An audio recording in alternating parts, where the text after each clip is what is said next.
આજે શિક્ષિત બેરોજગાર યુવાનોની વ્યથા પર એક પાત્ર ભજવવા માંગુ છું અને તેમાં હું એક છોકરાનું પાત્ર ભજવીશ.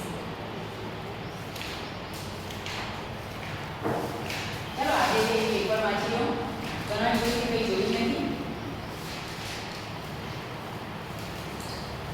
માસ્ટર ઉપર જતા બે યુવાનો અકસ્માતથી બન્યા. અરે એક એક્ઝામ ટાટ એક્ઝામ આવી ગઈ છે એવું લાગે છે. ટાટ એક્ઝામમાં ભરતીની જાહેરાત. હેલો હેલો, હા તમારી આખી એક્ઝામ આવી ટાટ હાયર સેકન્ડરીની એવું પાર્ટ મળી છે, એવું આપણે પેપર પાઠ્યારે વાંચ્યું છે. ફોર્મ પણ નથી, અમને કીધું પણ નહીં. એવા દોસ્તાર તમે એવું નહીં કરે. ચાલો કઈ નહીં, તો હવે હું બોલવાનું છે એ મને કહી દો. અંદર અંદર હું પૂછવાનું છે. હા આવકના દાખલા નોન ક્રિમિનલ. એ તમારા 2 વર્ષથી મેં કરાવ્યું નથી.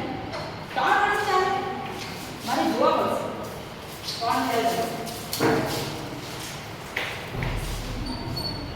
હલો, હા એ તો મેં 2021માં કરાવેલો છે એટલે મારે પાછો કરાવવો પડે. હા હા કઈ નહીં,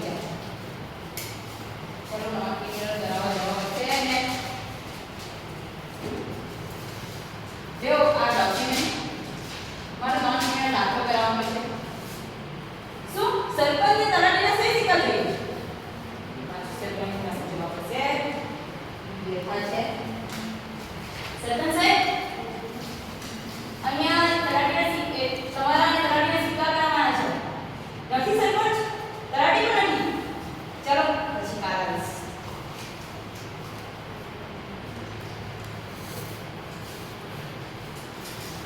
સરપંચ છે? અહીં સિક્કા કરાવવાના છે. નોન ક્રિમિનલ દાખલો કરાવવાનો છે. અરે નહીં નહીં નહીં, અહીં તલાટીને કરવાના છે, તમારા અહીં કરવાના છે. કઈ વાંધો નહીં, ચાલો થઈ ગયા. Thank you. જો ભગવાન, તમને એટલી ખબર નથી આ જે બધા એકદમ અભણ છે એને તમે રાજા બનાવી દીધા ગામના.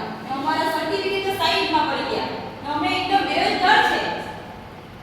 અમને તો કંઈ મળ્યું નથી. કઈ નહીં, અમે ફરિયાદ કરીને બી શું થાય. ચાલો વચ્ચે કોણ. ચાલો આ નોન ક્રિમિનલ દાખલામાં સર્ટિફિકેટ તલાટીને સહી સિક્કા કરેલા હોય સરપંચના બનાવી આપજો.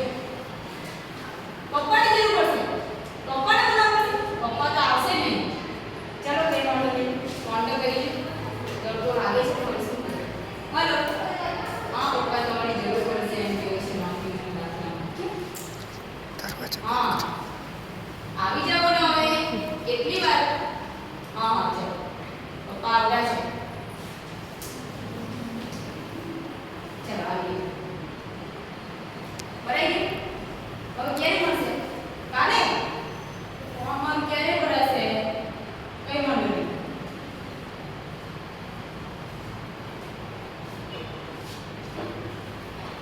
મારો નોન ક્રિમિનલ દાખલો ભરી ગયા? હા લાવો.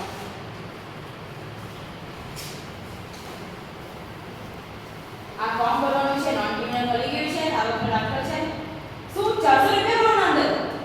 અરે કેટલું ભરાવે સરકાર પૈસા. કઈ નહીં, હવે ભરી દો. શું કરે, 5 વર્ષ પછી એક્ઝામ આવી છે. હા ચાલો સરસ. હવે તો બહુ સરસ કામ કરીશ. બધું વાંચીને બધું બતાવી દઈશ. બસ જોવા મળશે. તો મને કંઈ ખબર નથી પડતી, સમજાતું નથી. દોસ્તારને ફોન કરો બસ. હેલો, હા સિલેબસ મોકલો જો બધે. કઈ સમજાતું નથી કે શું વાંચું ને શું નહીં. હા અરે આ એક્ઝામ તો 2 પાર્ટમાં વહેંચાઈ ગઈ છે. હવે પ્રિલિમ્સ આપવાની અને મેઇન્સ આપવાની. શું કરું આ બધું તો મને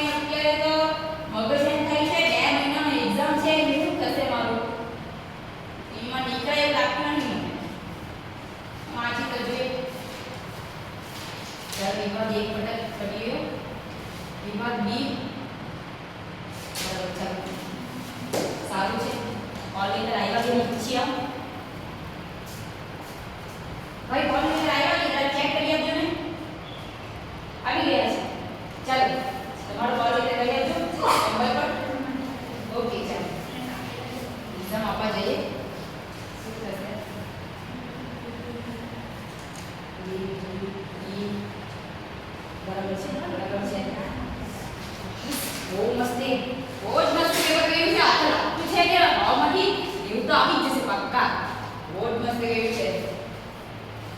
મને બી જરાય નો કે ખબર પડે કે નહીં કે મારું કેટલું મસ્ત પેપર ગયું તૈયાર કરીને. પપ્પા મારું પેપર આજે એટલું મસ્ત ગયું ને કે 100 માંથી 90 તો પાક્કા જ છે મારા. બહુ જ મસ્ત ગયું છે. તમે ચિંતા નહીં કરો.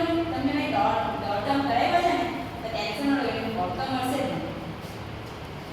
આજે તો મસ્ત ફરીશ બધા ફ્રેન્ડ સાથે.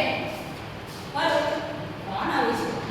આ શું એક્ઝામ કેન્સલ થઈ ગઈ? કેમ? પેપર ફૂટી ગયું? અરે બેટા નો 100 માંથી 90 માર્ક્સ આવે એવી આશા રાખી મારી. કેટલું મેં મહેનત કરી. શું કરું ભગવાને શું કહેવું? આવી આ સરકાર તો કેટલી એકદમ ભ્રષ્ટાચાર વાળી છે. શિક્ષણમાં પણ આવું ભ્રષ્ટાચાર કરે છે.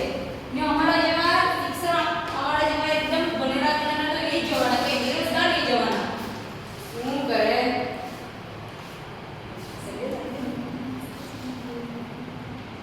કઈ નહીં, હવે મન મજબૂત રાખવું પડશે.